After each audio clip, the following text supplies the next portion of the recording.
Thank you, Music Posse. Let me add my co-host Warren into today's live stream of Real Living in Bridgeport. Warren, here we go. Let's pop you into the screen. How are you? Hi, Bill. Hi, everyone.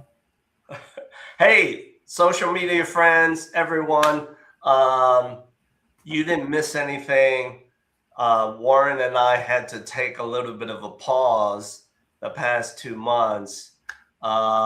Life gets in the way, things happen. So for that reason, that's why you didn't see us for about 6-8 weeks. But here we are back again in this live stream episode of Real Living in Bridgeport here in the month of June. So Warren, talk to us about what's happening real estate wise in the neighborhood of Bridgeport. So in Bridgeport, Chicago, not anywhere else, real estate has been very slow. There's still lack of inventory or supply in the area. A lot of people are not willing to sell their homes. They're not willing to. Why is that? Tell us. There's a lot of reasons. High interest rate could be one of them. True. So people want certainty. Right now, interest rates just been so volatile because of the war. It's been going higher. So people are just nervous, waiting to see, because it makes no sense if you're downsizing and you're paying the same mortgage for a cheaper house. It just makes no sense. Don't you think, though, that some of the people who are downsizing, if they've owned and lived in Bridgeport for, let's say, 15 plus years, when they choose to sell or when they have already sold, aren't they walking away with a big chunk, a big pile of cash where they can then say, oh, screw the rates, I'm paying cash? Talk to us about that. Do you not see that as much? I don't see that as much. I see a little bit, but still, people right now with a lot of uncertainty, they want to hold on to more cash. True. And I guess the third and last reason why some people are not selling is because, hey, let's be real, just like you are there in Bridgeport, it's working for you. So in your mind, your family's mind, it's kind of like, well, where are we going to go? Why make a move? Right. That is another, could be another reason. Okay. All right. Let's now shift the conversation to this. Warren, I've seen, and maybe you can add your perspective onto this, as a local real estate broker in Bridgeport, I have seen more newer construction properties. So let me make sure everyone understands what I mean by that. Newer meaning properties that are like 5-10 years old. I've seen more of those properties come upon the market for sale, and they tend to be mid to upper bracket, right? Yes. And I do see them selling. So give us a sneak peek, since you're there in the neighborhood.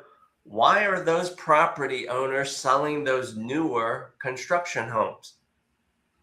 Either they're moving out of town or they just want to live in the suburbs or just somewhere else. I'm assuming because new construction with nowadays with AI with job relocation, that could also be a reason too. Like they need to relocate because of their job. Sure. It's either job income, right? One of the Right. same, or be closer to family because that becomes important too as life goes forward. Right, or since they just have so many kids that they need help from the family members because they're not living in a multi-unit. That's so very true because the cost of childcare, that's certainly not going down. No, especially not in Bridgeport. Not in Bridgeport. Okay. By the way, there's probably not that many choices either, right? As far as like third-party childcare businesses or organizations. That's not true. There's a That's not lot. true. They're growing so fast that They they're can't keep building up. their own buildings. Okay.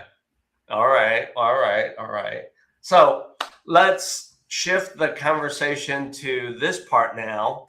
What's changed, in your opinion, with Bridgeport over the recent, let's say, 4 to 5 years? Talk to us about that. Recent changes probably most likely is inventory. Housing inventory is a lot lower. Not a lot of people are moving out of Bridgeport, but a lot of people are trying to move into Bridgeport. Trying to move into Bridgeport, yes.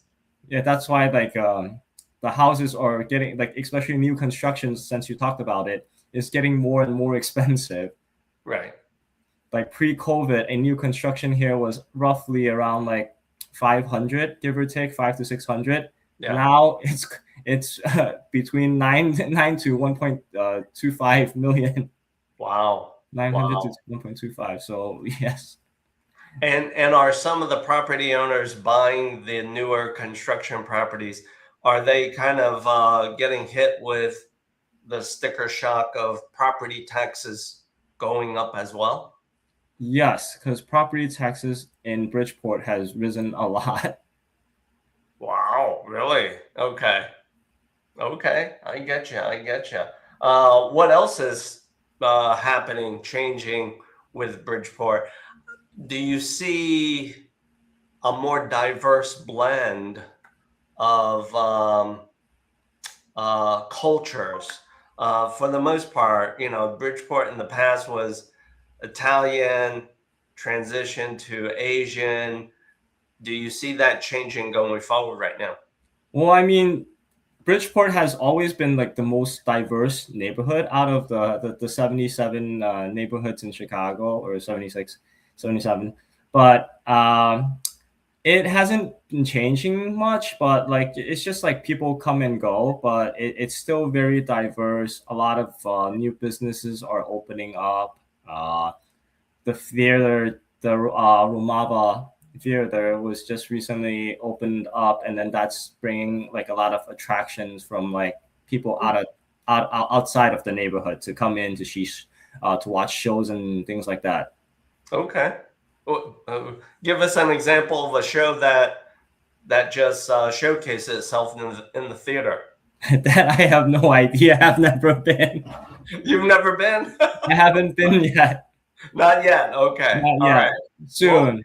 We'll revisit that question in a future episode. So, audience members, before we wrap up our live stream, Warren, anything more you feel like you want to add, since you've got the summer season happening for you, you've got the responsibility of watching your kids while they've got all this free time? Yes, maybe. Well, my advice to you is that if you're planning to buy a house, plan ahead, because inventory is still low. You need to get pre-qualified, so you need to go talk to Bill and get a pre-qualification letter to see how much you could afford, because home prices are just only going up. It's not coming down. So it's better to know your budget.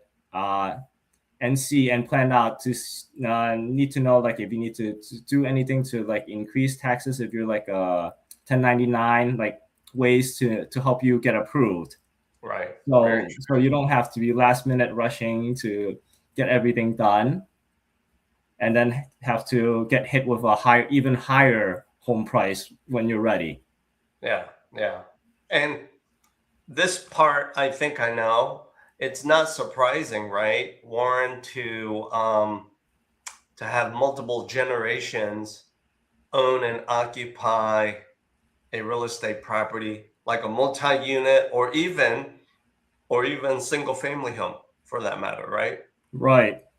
All right. So don't forget, yes, as Warren said, for those of you watching, if you're planning to buy and occupy a property in Bridgeport, and maybe you're going to do that with your brother, sister, parents, there's no limit as to how many people can go in together to source financing. You just have to make sure that everybody's on board, same purpose, same mission, looking for the same outcome, right? Right. All right. So, audience members, as Warren and I wrap up this live stream of Real Living in Bridgeport, how can you start a conversation with us? Really easy. All you have to do is scan the QR codes that you see here. We'll both gladly lean in to start a conversation with you, to start you with your journey to get to your next step. So, Music Posse, let's play us out. Here we go. Warren, see you in the next episode. Here we go.